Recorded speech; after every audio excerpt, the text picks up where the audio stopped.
Hi students, welcome back to our channel மாணவன் ஆசிரியர். இந்த வீடியோவில் நம்ம என்ன பார்க்க போகிறோன்னு பார்த்தீங்கன்னா, கேரளா மாநிலத்தில் 10ஆம் வகுப்பு மற்றும் 12ஆம் வகுப்பு பொதுத் தேர்வுகள் குறித்து ஒரு முக்கியமான அறிவிப்பு வந்திருக்கு.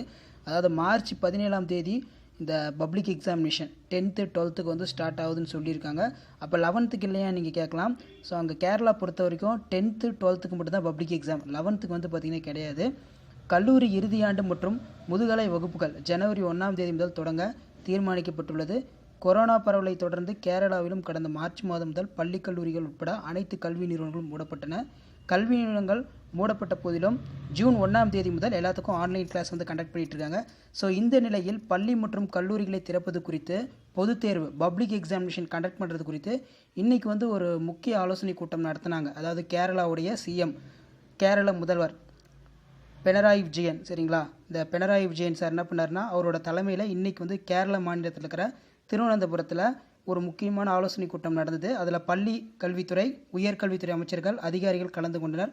கூட்டத்தில் பள்ளி கல்லூரிகள் எப்போது திறப்பது, பொதுத் தேர்வுகள் எவ்வாறு நடத்துவது என்பது குறித்து முக்கியமாக வந்து ஆலோசிக்கப்பட்டதாக சொல்லப்படுது. அந்த நெக்ஸ்ட்டு பார்த்தீங்கன்னா, கூட்டத்தில் 10ஆம் வகுப்பு மற்றும் +2 பொதுத் தேர்வுகளை மார்ச் 17ஆம் தேதி தொடங்கி 30ஆம் தேதி வரை முடிக்க தீர்மானிக்கப்பட்டுள்ளது. செய்முறை தேர்வுக்கான பயிற்சி வகுப்புகள், அதாவது ப்ராக்டிக்கல் எக்ஸாம் இருக்குது பார்த்தீங்களா, ஜனவரி 1 முதல் தொடங்கும்.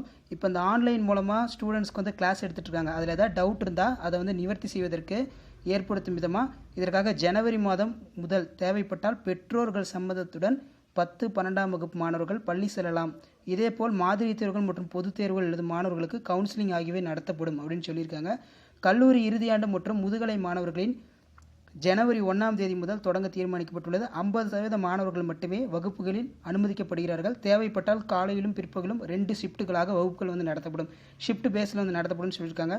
விவசாயம் மற்றும் மீன்வளத்துறை பல்கலைக்கழகத்திலும் வகுப்புகள் தொடங்க தீர்மானிக்கப்பட்டுள்ளது. 2ஆம் வருடம் படிக்கும் மருத்துவ மாணவர்களுக்கு ஜனவரி முதல் வகுப்புகள் தொடங்கும் அப்படின்னு சொல்லியிருக்காங்க. ஸோ இது பார்த்தீங்கன்னா இப்போ வெளியான அப்டேட் தான். மறக்காத உங்கள் ஃப்ரெண்ட்ஸ் அதுக்கு ஷேர் பண்ணுங்கள். தேங்க்யூ.